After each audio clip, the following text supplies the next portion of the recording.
I arrived in Louisville, the heart of our sworn enemy, and somewhere I try to avoid visiting if I can. But we'd only recently concluded that trading in Stanton is a dead duck, with very little profits to be made simply hauling goods. No, if you want to make some credit slinging cargo in this system, you gotta make that cargo yourself. And so I was on my way to the dealership to pick up the right tool for the job.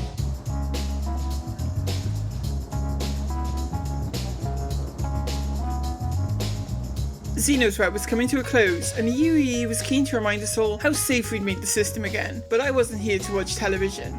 No, if you're going to mine Quantanium, you need the right tool for the job, and the Mist Prospector is the cheapest game in town.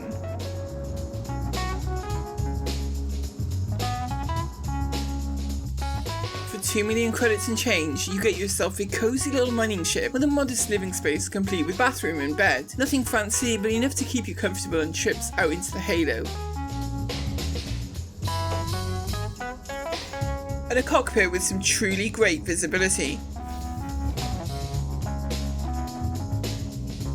After getting a feel for it in the showroom, I decided to take the Prospector on my first attempt at mining alone, setting out from Hurston L2 Lagrange Point and seeking the Aran Halo, just like Rain had shown me all those months ago.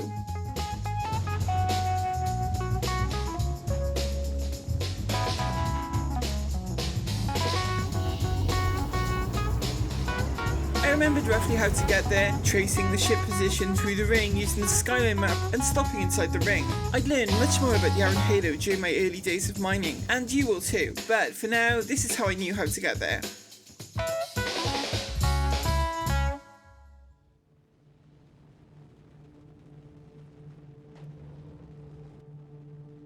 It had been many months since I visited the Aran Halo, but I still remembered how to find rocks to mine out here, scanning for point cloud signatures until they resolved into individual rocks, and then scanning for valuable minerals, in particular Quantanium.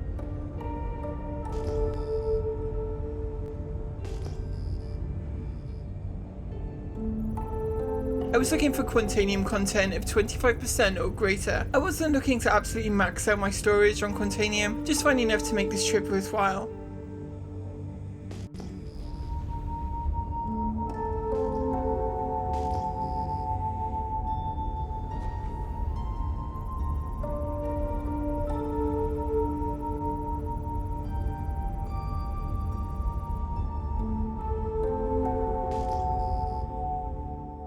After scanning for some time, I finally found a rock worth mining at 29.5% Quantanium.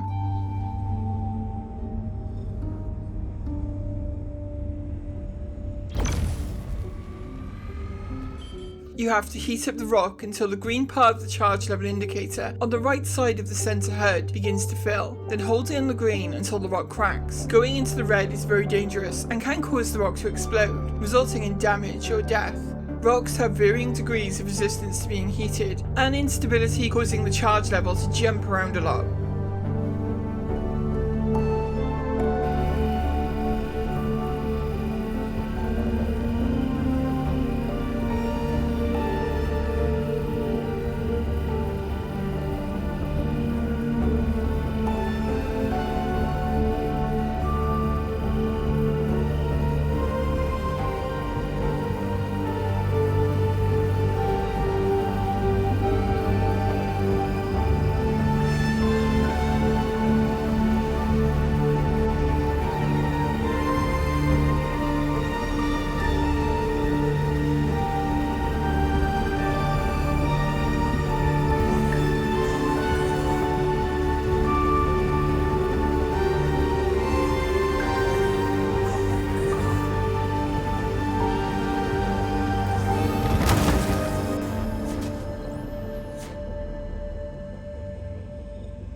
After breaking the rock, the fragments will also need to be broken, but first you should check to see which fragments contain Quantanium. It is possible that all of the quant in the original rock is in one or two of the fragments at very high purity.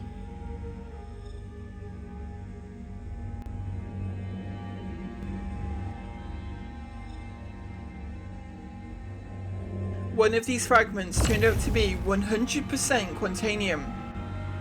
The yellow outline on the rocks means they need to be broken further. It requires much less energy to break the smaller fragments, but the instability seems to be more of an issue, causing the charge level to jump around a lot.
Purple outlines indicate the rock is ready to be extracted, but from the moment Quantanium enters your storage, it has a 15-minute timer until it loses stability and explodes. The race is on to collect all of it and safely return to the refinery at Hurston L2.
One final check to make sure I've not left any fragments behind, and I'm gone. Cargo damn near full anyway, and 26 SCU of Quantanium on board.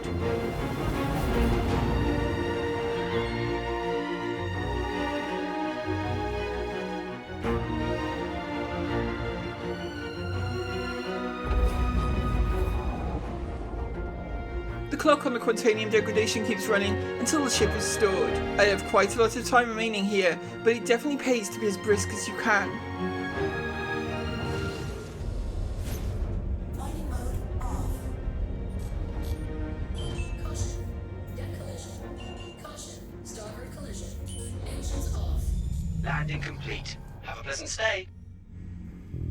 Once the ship is in storage, the pressure is off, and one can move on to the next step in turning that Quantanium ore into credits: refining.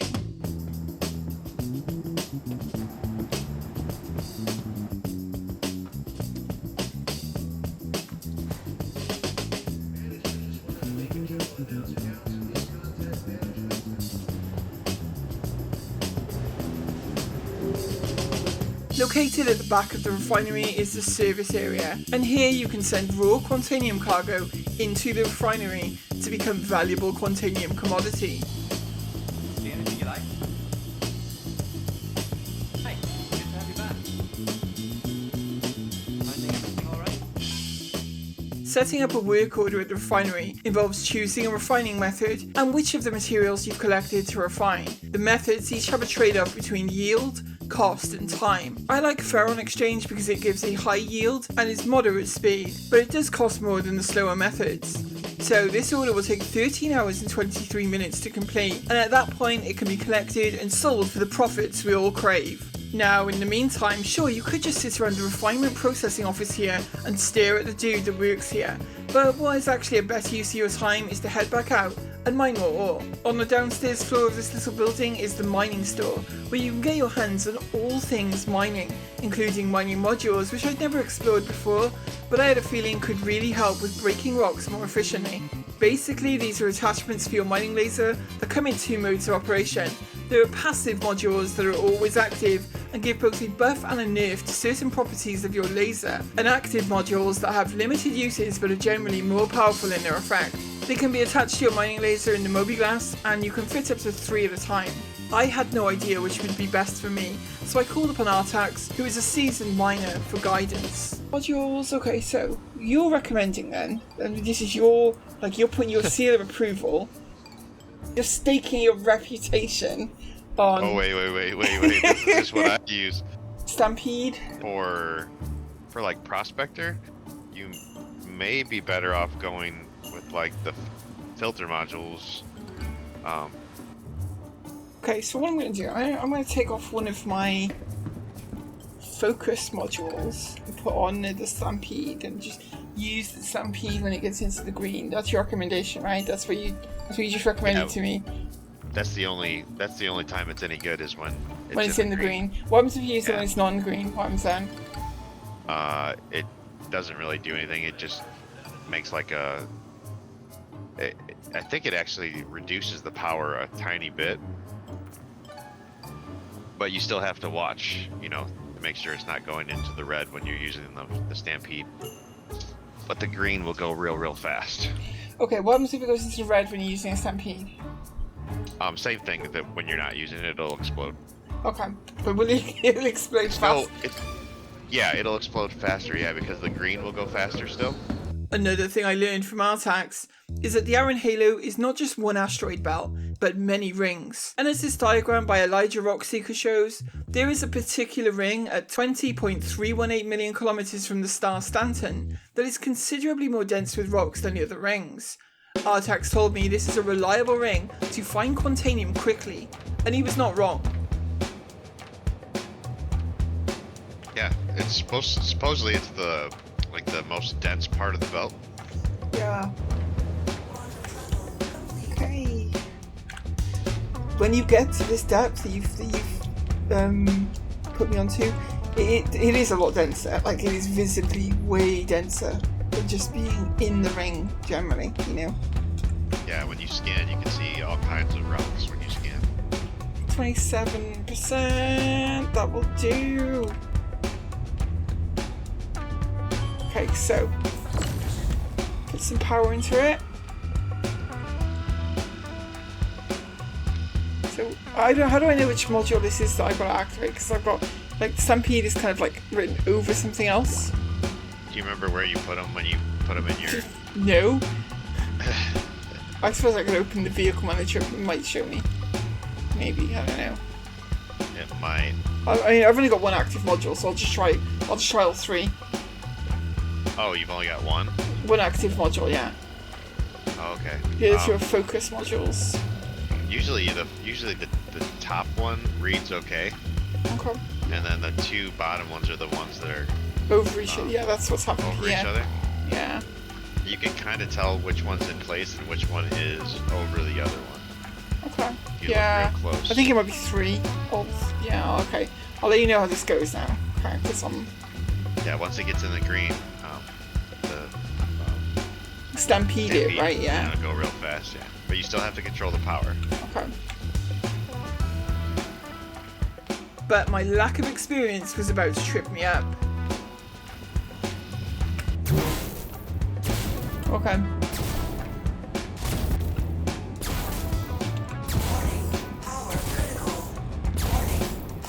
Okay, pulling away. Yeah. Oh my god. Oh. Go real fast. Oh yeah, it was great. Oof. Ship is fucked. I'm not dead, but my ship is 100% disabled. Parts of it blew off and... Oh really? Oh yeah. I'd need to be rescued and head back out afresh, and the focus modules I'd fitted to increase the laser power made the instability on the smaller fragments a bit of a challenge for my inexperienced hands.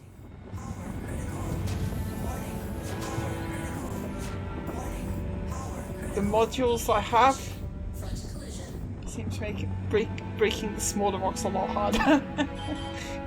They make Oh, really? It's made it yeah, it's just very, very unstable on the smaller rocks.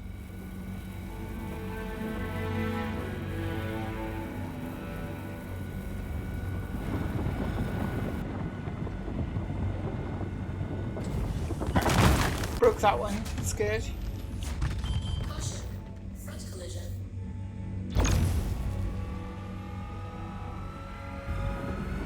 It seems harder for some reason to mine. 2 rocks. Right, There. 2 parts of this have now been broken. Third one, this problem rock. Third time now. Here we go for it again. I think I've just got to be a little bit more gentle and patient with it. I think that's what I need. It's 98% quantanium though, so definitely want it, you know. Oh yeah, for sure. Okay, I got it. Okay, Nice. all 3 pieces have been broken down. Now let's scan these purple ones for good rocks to extract. Extraction mode on. Come on, little mole, run, run, run.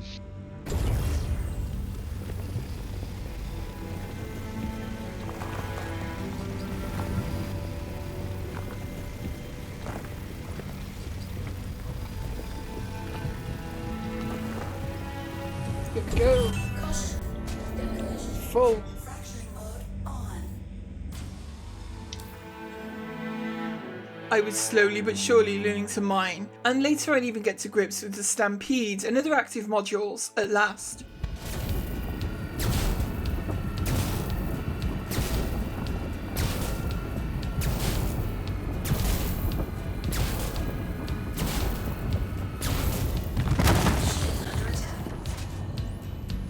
And balancing out the instability on the smaller rocks.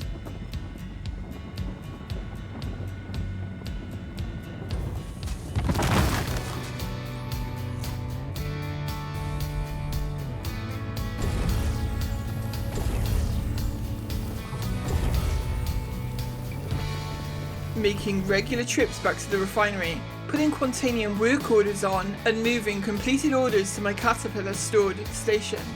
It was ambitious to think that I could get back here in 9 minutes. Wait, did you not get back there? No, I just barely got the Okay. ship stored. Now we wait to be impounded. Set up a work order. 12 hours. We have 12 hours for you remaining on the one I put in earlier. Hey, back again, I see. Welcome. I decided it was time to take all of the orders collected so far and head off to sell them at Area 18.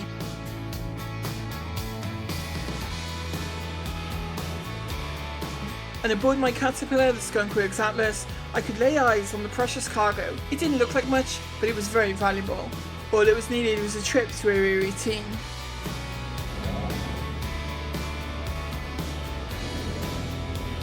Landing complete. Have a pleasant stay.